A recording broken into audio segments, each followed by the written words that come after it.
ಆಸ್ಪತ್ರೆಯ ಆ ನಿಶ್ಶಬ್ದ ಕೋಣೆಯಲ್ಲಿ ಇಸಿಜಿ ಯಂತ್ರದ ಸಣ್ಣ ಶಬ್ದ ಮಾತ್ರ ಕೇಳಿಸುತ್ತಿತ್ತು. 10 ವರ್ಷಗಳ ಸುದೀರ್ಘ ಮೌನದ ನಂತರ ಕಣ್ಣುಬಿಟ್ಟ ತಂದೆಯನ್ನು ನೋಡಿ ಸೃಷ್ಟಿಯ ಕಣ್ಣುಗಳಿಂದ ಆನಂದ ಬಾಷ್ಪ ನಿರಂತರವಾಗಿ ಹರಿಯುತ್ತಿತ್ತು.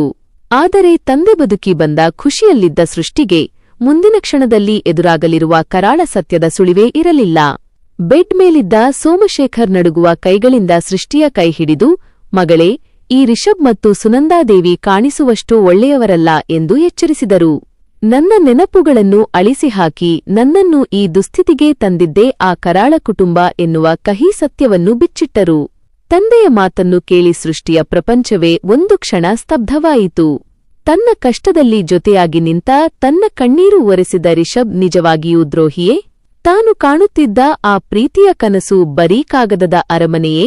ಸೃಷ್ಟಿಗೆ ತನ್ನ ಕಿವಿಯನ್ನೇ ನಂಬಲಾಗಲಿಲ್ಲ.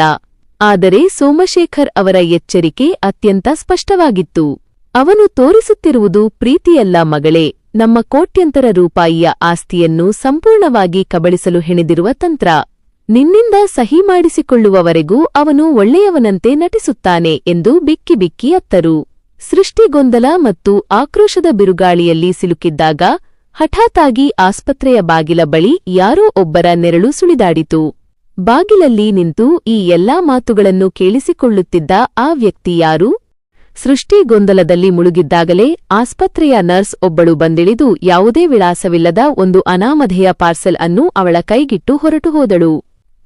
ಸೃಷ್ಟಿ ನಡುಗುವ ಕೈಗಳಿಂದ ಆ ಕವರ್ ಬಿಚ್ಚಿದಾಗ ಒಳಗಿದ್ದ ಸಾಕ್ಷ್ಯಗಳನ್ನು ನೋಡಿ ಅವಳ ರಕ್ತವೇ ಹೆಪ್ಪುಗಟ್ಟಿದಂತಾಯಿತು.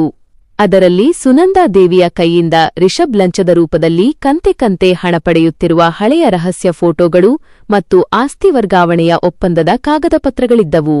ತಂದೆ ಹೇಳಿದ ಪ್ರತಿಯೊಂದು ಮಾತು ಕಣ್ಣ ಮುಂದೆ ಜೀವಂತ ಸಾಕ್ಷಿಯಾಗಿ ನಿಂತಿತ್ತು.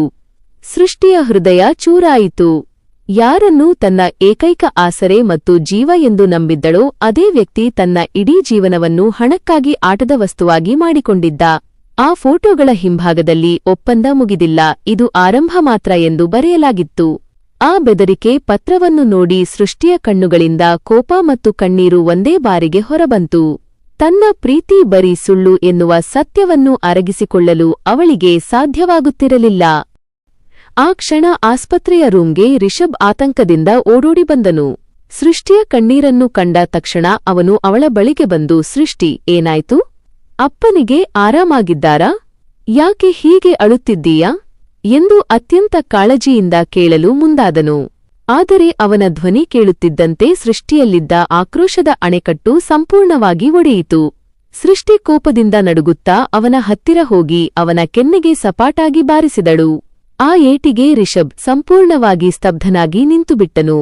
ಸೃಷ್ಟಿ ತನ್ನ ಕೈಯಲ್ಲಿದ್ದ ಆ ಕರಾಳ ಫೋಟೋಗಳು ಮತ್ತು ಒಪ್ಪಂದದ ಪತ್ರಗಳನ್ನು ಅವನ ಮುಖಕ್ಕೆ ಬಿಸಾಕಿ, ಪ್ರೀತಿಯ ಹೆಸರಲ್ಲಿ ನನ್ನ ನಂಬಿಕೆಯನ್ನೇ ಕೊಂದೆಯಲ್ಲ ರಿಷಬ್, ನಿನ್ನ ಈ ಬಾಡಿಗೆ ಸಂಸಾರದ ನಾಟಕ ಇಂದಿಗೆ ಕೊನೆಯಾಯಿತು ಎಂದು ಆಸ್ಪತ್ರೆಯ ಗೋಡೆಗಳು ಅದಿರುವಂತೆ ಅಬ್ಬರಿಸಿದಳು. ಅವನು ತಂದ ಹಣದ ಫೋಟೋಗಳನ್ನು ನೋಡಿ ರಿಷಬ್ನ ಮುಖದಲ್ಲಿದ್ದ ಬಣ್ಣ ಮಾಸಿ ಹೋಯಿತು. ಸೃಷ್ಟಿ ಕಣ್ಣೀರು ಹಾಕುತ್ತಾ, ನನ್ನ ಕಷ್ಟಕ್ಕೆ ಹೆಗಲು ಕೊಟ್ಟೆ ಅಂದುಕೊಂಡಿದ್ದೆ, ನನ್ನ ಕಣ್ಣೀರು ಒರೆಸಿದ ಕೈಗಳೇ ನನ್ನ ಬೆನ್ನಿಗೆ ಚೂರಿ ಹಾಕುತ್ತವೆ ಎಂದು ನಾನು ಕನಸಿನಲ್ಲೂ ಅಂದುಕೊಂಡಿರಲಿಲ್ಲ ಎಂದು ಕಣ್ಣೀರು ಹಾಕಿದಳು. ಆದರೆ ರಿಷಬ್ ಕಣ್ಣೀರು ತುಂಬಿದ ಕಣ್ಣುಗಳಿಂದ ತಕ್ಷಣವೇ ಅವಳ ಕಾಲಬಳಿ ಮೊಣಕಾಲೂರಿ ಕುಳಿತನು. ಸೃಷ್ಟಿಯ ಕೈಗಳನ್ನು ಹಿಡಿಯಲು ಯತ್ನಿಸುತ್ತಾ, ಸೃಷ್ಟಿ, ನನ್ನ ಮಾತು ಒಂದೇ ಒಂದು ಬಾರಿ ಕೇಳು. ಆರಂಭದಲ್ಲಿ ನಾನು ನಿನ್ನ ಹತ್ತಿರ ಬಂದದ್ದು ಹಣ ಮತ್ತು ಆಸ್ತಿಗಾಗಿ ಎನ್ನುವುದು ನಿಜ. ಆದರೆ ನಿನ್ನ ಮುಗ್ಧತೆ, ನಿನ್ನ ನಿಷ್ಕಲ್ಮಶ ಮನಸ್ಸನ್ನು ಕಂಡ ಮೇಲೆ ನಾನು ನಿನ್ನನ್ನು ನಿಜವಾಗಿಯೂ ಪ್ರೀತಿಸಲು ಶುರುಮಾಡಿದೆ. ಈ ಕಣ್ಣೀರು ಸುಳ್ಳಲ್ಲ ಸೃಷ್ಟಿ, ನಿನ್ನ ಮೇಲಾಣೆಗೂ ನಾನು ನಿನಗೆ ಮೋಸ ಮಾಡಲು ಸಾಧ್ಯವಿಲ್ಲ ಎಂದು ಗೋಗರೆದನು. ಆದರೆ ಸೃಷ್ಟಿ ಅವನ ಕೈಗಳನ್ನು ನಿರ್ದಯವಾಗಿ ತಳ್ಳಿ, ಸಾಕು ನಿಲ್ಲಿಸು ನಿನ್ನ ಈ ನಟನೆ. ಹಣಕ್ಕಾಗಿ ನನ್ನ ಜೀವನದ ಜೊತೆ ಆಟವಾಡಿದ ನಿನಗೆ ಪ್ರೀತಿಯ ಬಗ್ಗೆ ಮಾತನಾಡುವ ಅರ್ಹತೆಯೇ ಇಲ್ಲ ಎಂದು ಗಂಭೀರವಾಗಿ ಗರ್ಜಿಸಿದಳು. ಸೃಷ್ಟಿ ರಿಷಬ್ನನ್ನು ದೂಷಿಸುತ್ತಿದ್ದಾಗಲೇ ಹೊರಗಿನಿಂದ ಬೂಟುಗಳ ಸದ್ದು ಕೇಳಿಸಿತು.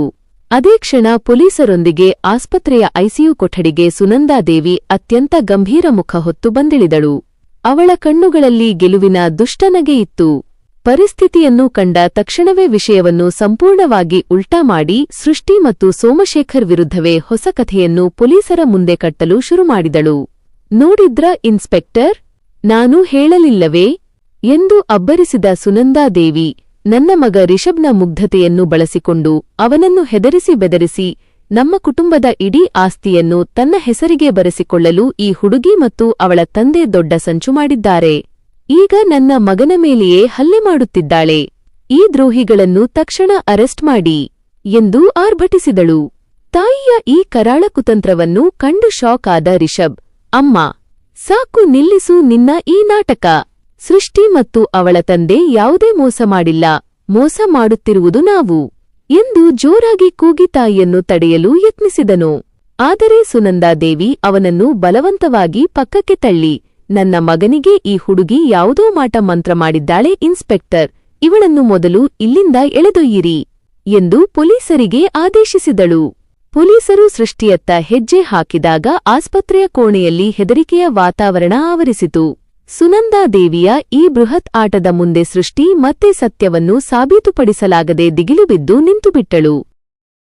ಪೊಲೀಸರು ತನ್ನತ್ತ ಬರುತ್ತಿದ್ದಂತೆಯೇ ಸೃಷ್ಟಿಯ ಕಣ್ಣುಗಳಿಂದ ಹರಿಯುತ್ತಿದ್ದ ಕಣ್ಣೀರು ತಾನಾಗಿಯೇ ಒಣಗಿಹೋಯಿತು.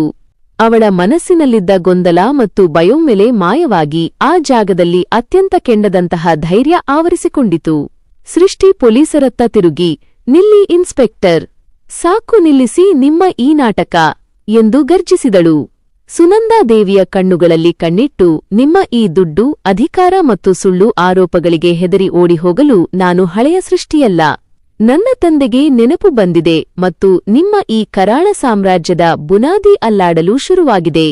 ಈ ಆಸ್ತಿಯೂ ನನಗೆ ಬೇಡ, ನಿಮ್ಮ ಈ ಬಾಡಿಗೆ ಸಂಸಾರದ ನಕಲಿ ಒಪ್ಪಂದವೂ ನನಗೆ ಬೇಡ ಎಂದು ಆಸ್ತಿಯ ಕಾಗದ ಪತ್ರಗಳನ್ನು ಸುನಂದಾದೇವಿಯ ಮುಖದ ಮೇಲೆಯೇ ಎಸೆದಳು. ನಂತರ ಮೊಣಕಾಲೂರಿ ಕುಳಿತಿದ್ದ ರಿಷಬ್ನನ್ನು ಒಮ್ಮೆ ಕಡೆಗಣಿಸಿ ನೋಡಿದ ಸೃಷ್ಟಿ, ರಿಷಬ್, ನಿನ್ನ ಕಣ್ಣೀರನ್ನು ನಂಬಬೇಕೋ ಅಥವಾ ನಿನ್ನ ಈ ಕರಾಳ ಗತಕಾಲವನ್ನು ನಂಬಬೇಕೋ ನನಗೆ ಗೊತ್ತಿಲ್ಲ. ಆದರೆ ಇಂದು ಈ ಬಾಡಿಗೆ ಸಂಸಾರದ ನಾಟಕಕ್ಕೆ ನಾನು ಶಾಶ್ವತವಾಗಿ ಮಂಗಳ ಹಾಡುತ್ತಿದ್ದೇನೆ ಎಂದು ಖಡಕ್ ಆಗಿ ಹೇಳಿದಳು. ಅವಳು ತನ್ನ ತಂದೆ ಸೋಮಶೇಖರ್ ಅವರ ಕೈಹಿಡಿದು ಆಸ್ಪತ್ರೆಯ ಕೋಣೆಯಿಂದ ಯಾರ ಮುಖವನ್ನೂ ನೋಡದೆ ನೇರವಾಗಿ ಹೊರನಡೆದಳು. ರಿಷಬ್, ಸೃಷ್ಟಿ, ನನ್ನ ಮಾತು ಕೇಳು ಸೃಷ್ಟಿ ಎಂದು ಹಿಂದೆ ಓಡಿ ಬಂದರೂ ಅವಳು ಹಿಂತಿರುಗಿ ನೋಡದೆ ಆಸ್ಪತ್ರೆಯ ಗೇಟ್ ದಾಟಿ ಹೊರಟು ಹೋದಳು. ಸುನಂದಾದೇವಿಯ ಕರಾಳ ಸಂಚು, ರಿಷಬ್ನ ನಿಜವಾದ ಪ್ರೀತಿ ಮತ್ತು ಸೃಷ್ಟಿಯ ಸತ್ಯದ ಹೋರಾಟ ಈಗ ಅತ್ಯಂತ ಕಠಿಣ ಹಂತಕ್ಕೆ ಬಂದು ತಲುಪಿದೆ. ಸೃಷ್ಟಿ ಹೊರಟು ಹೋದ ಮೇಲೆ ರಿಷಬ್ ತನ್ನ ತಾಯಿಯ ವಿರುದ್ಧವೇ ತಿರುಗಿ ಬೀಳುತ್ತಾನಾ, ಅಥವಾ ಸೃಷ್ಟಿ ತನ್ನ ತಂದೆಯ ಜೊತೆ ಸೇರಿ ಈ ಇಡೀ ಕುಟುಂಬಕ್ಕೆ ತಕ್ಕ ಪಾಠ ಕಲಿಸಲು ಯಾವ ದೊಡ್ಡ ಆಟ ಶುರು ಮಾಡುತ್ತಾಳೆ? ಇಲ್ಲಿಯವರೆಗೆ ಈ ರೋಚಕ ಸಂಚಿಕೆಯನ್ನು ವೀಕ್ಷಿಸಿದ್ದಕ್ಕಾಗಿ ಧನ್ಯವಾದಗಳು. ಬಾಡಿಗೆ ಸಂಸಾರದ ಈ ಕರಾಳ ಒಪ್ಪಂದ ಮುಗಿದಿರಬಹುದು, ಆದರೆ ಸೃಷ್ಟಿಯ ಅಸಲಿ ಸೇಡಿನ ಪಯಣ ಮತ್ತು ಈ ಕಥೆಯ ಮಹಾ ಕ್ಲೈಮ್ಯಾಕ್ಸ್ ಈಗಷ್ಟೇ ಆರಂಭವಾಗಿದೆ. ಸೃಷ್ಟಿಯ ಮುಂದಿನ ಆಘಾತಕಾರಿ ಹೆಜ್ಜೆಯೇನು? ರಿಷಬ್ ಅವಳ ಪ್ರೀತಿಯನ್ನು ಮರಳಿ ಪಡೆಯುತ್ತಾನಾ? ಈ ಎಲ್ಲಾ ರೋಚಕ ಪ್ರಶ್ನೆಗಳಿಗೆ ಉತ್ತರ ಸಿಗಲಿದೆ ಮುಂದಿನ ಅಂತಿಮ ಸಂಚಿಕೆ 4ರಲ್ಲಿ, ಎಪಿಸೋಡ್ 4. ಕಥೆಯ ಮುಂದಿನ ಅತಿದೊಡ್ಡ ತಿರುವನ್ನು ತಪ್ಪದೇ ನೋಡಲು ಈಗಲೇ ನಮ್ಮ ಫಾರ್ಮಸಿಸ್ಟ್ ಮಾಮ್ ಚಾನೆಲ್ಗೆ ಸಬ್ಸ್ಕ್ರೈಬ್ ಆಗಿ ಬೆಲ್ ಐಕಾನ್ ಒತ್ತಿ ಕಾಯುತ್ತಿರಿ. ಈ ವಿಡಿಯೋ ಇಷ್ಟವಾಗಿದ್ದರೆ ತಪ್ಪದೇ ಲೈಕ್ ಮಾಡಿ ಮತ್ತು ಪಾರ್ಟ್ 4ಗಾಗಿ ಕಾಮೆಂಟ್ ಮಾಡಿ.